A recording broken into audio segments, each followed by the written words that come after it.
So yeah, conclusion. Oh my god, the steering wheel doesn't. It's like it's made out of silly putty. I can twist the steering wheel back and forth.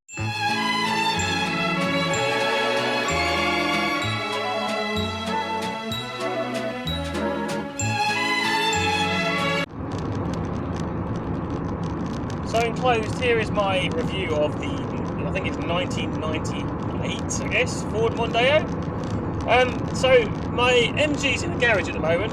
To say that I was surprised by this car when first starting would be an understatement. It is a testament to engineering of the finest quality you could find in probably downtown India, I guess. Where to start? I mean, there's just too much stuff to really talk about, so I guess I'll start with whatever. Yeah, so the steering, it has steering. That's always a good thing. It's quite reliable in a car when you know you can turn corners. Although turning corners is a bit of an ambiguous term for this car. Doesn't so much as turn as kind of you infer that you want to turn, and then if the suspension decides it wants to turn, then so be it. And the body roll of this is like, I mean, if you ever wanted positive camber on your car, by God, this car is good for that. It's go around the corner, and then whatever type of suspension this has got, it just decides to just collapse on you. The steering wheel feels like it's upside down. Maybe that's because I'm used to the MG one, but it feels like I've got the steering wheel on the wrong way around, and it's just going. Oh God, I'm trying to keep in a straight line here, and it's just not happening. The switches, I'll show you. Just look at these switches. Look at them.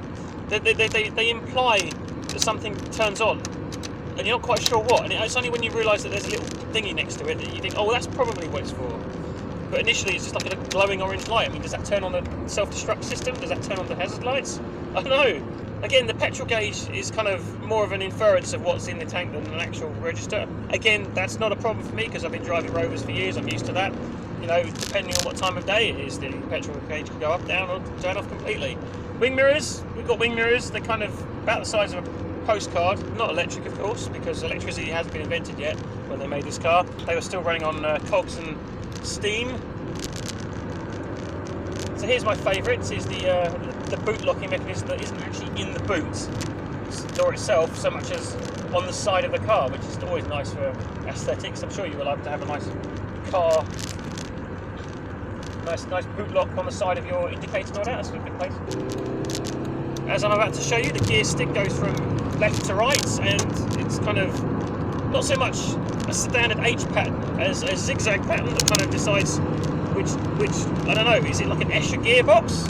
I'm pushing it to the right to go up, and it decides it's going to go into, I don't know, one of the gears, but then I have to shift down, I have to pull it, not down, but sideways, literally, like it's kind of, the gear stick is actually at an angle, showing me that it's fucked up. With regards to features, there's quite a lot, it's luxurious. For Ford Mondeo, the air vents have got nice big holes in them. One interesting fact is I'm actually finding that my pants are slowly being pulled down. That's not mainly because I'm not wearing a belt, I am wearing a belt, but actually because these Velcro-like seats are just, every time I shuffle it moves my jeans down a bit, and I can't pull them back up again because all the fabric that's on here is literally just pulling me back in the seat. The radio has a tape deck with Dolby surround on my, it's a Dolby stereo, sorry. We didn't have surround sound with tapes, did we? They barely got over the fact that they can have two speakers in the system. And we've got to slow down. Let's test the brakes. Yep, the brakes work. Always a good thing to know, probably before you go onto the road. It doesn't feel like anything. I mean, the torque is about, with the MG, you're getting the torque pretty much from the get-go. With this car, you're pretty much waiting until you get up to about 3,500 revs, and then you decide that, yes, this car will go forward. The clutch is alright. I mean, the accelerator pedal. Oh, let me tell you about the accelerator pedal. This car is the Scalextrics of Ford Mondeos. You've got pretty much three positions. There's off, there's medium, and then there's high. And that's about it, really. You don't get any in-betweens. I don't think they fit in the resistor so much as a relay switch that just told the engine it was on. The coolant gauge doesn't work, so right now I've probably got head gasket failure and don't even realise it. I'd say there's probably steam coming out the engine, but I don't even know if this car's got coolant in it. Brakes, the brakes kind of work. There's a bit of brake binds for a car that's probably about 100 years old. I mean, if this dash was any more plastic grey, I think I'd be kind of in a Duplo car or something. And let me tell you about the air vents. Yes. Okay, so this is a rather novel concept of this car. First of all, we've got these wing vents things.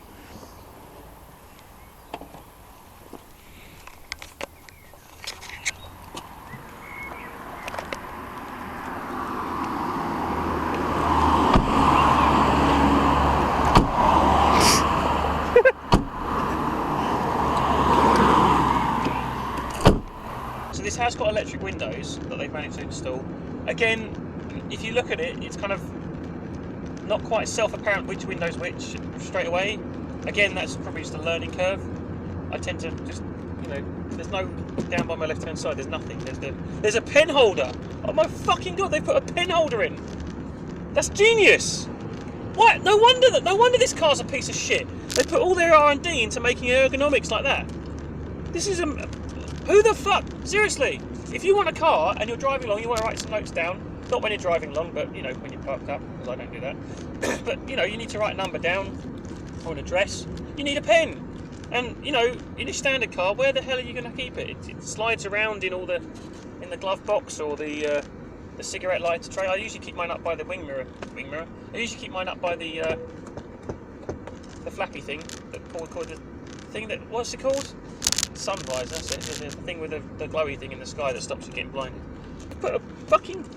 They've put a pen holder here. That's brilliant. That is worth the price of probably 50 quid alone for this car. It's probably going to cost me. Oh, they actually work.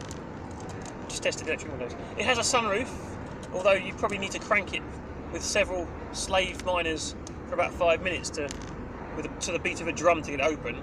Like, oh. Work harder, men. We'll get that sunroof open. The dials on the car itself are self-explanatory. I'll leave it at that, really. There's not much else to say about them. They go from 0 to a high number. They've got this little thing up here for coins, I guess. That's quite a good idea. It's not a bad idea, actually, because they've not got anything in the actual ashtray thingy area where the handbrake is. Oh, you've got your little flippy thing. But there you go. Hey! That goes up and down. Yes, the speakers, interestingly enough, seem to occupy about half the driver's door.